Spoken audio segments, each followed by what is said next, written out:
अस्सलामुअलैकुम बिस्मिल्लाहिर्रहमानिर्रहीम। आज मैं बहुत ही ज़बरदस्त सस्ते और मज़े के जो इवनिंग स्नैक है उसकी रेसिपी लेके आई हूँ। ये बहुत ही जल्दी झटपट घर में रेडी हो जाते हैं और बहुत ही कम इसमें इंग्रेडिएंट्स जो हैं वो डलते हैं और बहुत ज़्यादा मिकदार में तैयार होते हैं। बहुत सस्ते दामों में ये हमारे इवनिंग स्नैक जो हैं वो रेडी हो जाते हैं, बहुत ही जल्दी रेडी होते हैं। तो माशाल्लाह ये बहुत मज़े के और लजीज़ बनते हैं। ये देखें, आप देख सकते हैं कि इसके अंदर बिल्कुल भी ऑयल जो है वो ऑब्जॉर्व नहीं होता। ये बहुत ही मज़े के और लजीज़ बनते हैं। शुरू करते हैं हम अपनी रेसिपी को।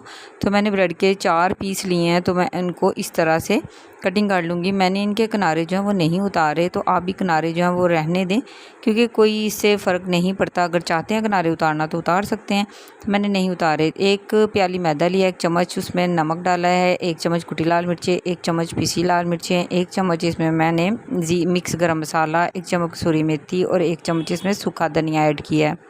सूखा धनिया इसमें डाल के तो इसको मैं बिल्कुल हल्का सा मिक्स कर लूँगी सारी चीज़ों को। पानी को थोड़ा थोड़ा करके मैं डालूँगी, एकदम से सारा पानी मैं नहीं डालूँगी। इसमें 1 प्याली मैंने लिया था मैदा, ये वाला ही 1 कप जो है मेरे पास, यही वाला मैंने मैदा लिया था। इसमें मैं थोड़ा थोड़ा करके पानी जो है वो ऐड करती जाऊँगी और इसमें मज़ीद पानी जो है तकरीबन 1.5 कप टोटल ये मेरा पानी इसके अंदर गया है। अब इसकी मिकदार चेक कर सकते हैं कि कितनी, ये किस तरह से मैंने इसको पतला बनाया है। चम्मच को उल्ट करें और इस तरह से अगर आपके चम्मच पर ठहर जाए तो इतना हमने इसको रखना है।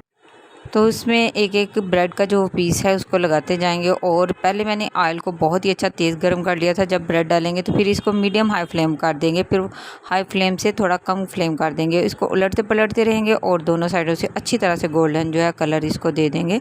तो बहुत ही खूबसूरत हमारे ये ब्रेड के जो हैं मिनी सैंडविच जो रेडी हो जाते हैं जल्दी। और अब मैंने लिया है एक आलू को इस तरह से मैं कटर की मदद से बारीक बारीक काट लूँगी।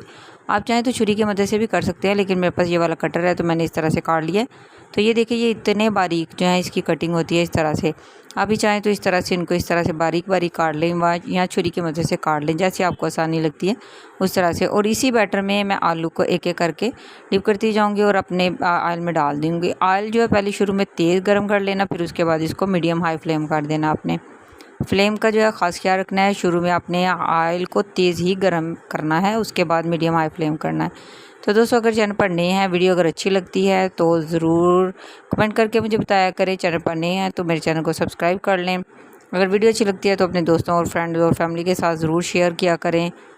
इस तरह से जो है हमारी हौसला अफजाई होती है और आगे भी काम करने में कम मज़ा आता है कि भाई दोस्तों को अच्छी लग रही हैं चीज़ें हमारी। तो इसको बिल्कुल थोड़ी देर के लिए मत हिलाएं, ये चिपके होते हैं। इसको हल्का हल्का सा अगर चाहें तो चेक कर सकते हैं और फिर इसके बाद इसको हम पलट देंगे। इसी तरह से तमाम जो है अब चिप्स, इसको हल्के हल्के हाथों से हम इसको चेक कर लेंगे और फिर इसको दोनों तरफ से उलटते पलटते रहेंगे और इसको बहुत ही प्यारा सा गोल्डन सा कलर दे देंगे। बहुत ही ज़बरदस्त झटपट हमारे चिप्स भी जो है रेडी हो जाती है। बहुत ही क्रिस्पी बनते हैं, बहुत मज़े के और लजीज़ लगते हैं। अब इसको ट्राई करें तो मुझे कमेंट करके ज़रूर बताएं। वीडियो कैसी लगती है उसके बारे में भी कमेंट करके ज़रूर बताया करें। तो माशाल्लाह अल्हम्दुलिल्लाह हमारी दोनों चीज़ें जो है वो झटपट रेडी हो चुकी हैं। तो ये अब हम अपना प्लेटर जो है उसको सेट करते हैं। तो हमारे मिनी सैंडविच भी रेडी हो चुके हैं और साथ साथ हमारे चिप्स भी रेडी हो चुके हैं। तो दोस्तों, चैनल पर नए हैं तो चैनल को सब्सक्राइब कर लें। वीडियो कैसी लगती है ज़रूर बताया करें। Thanks for watching. अल्लाह हाफिज़।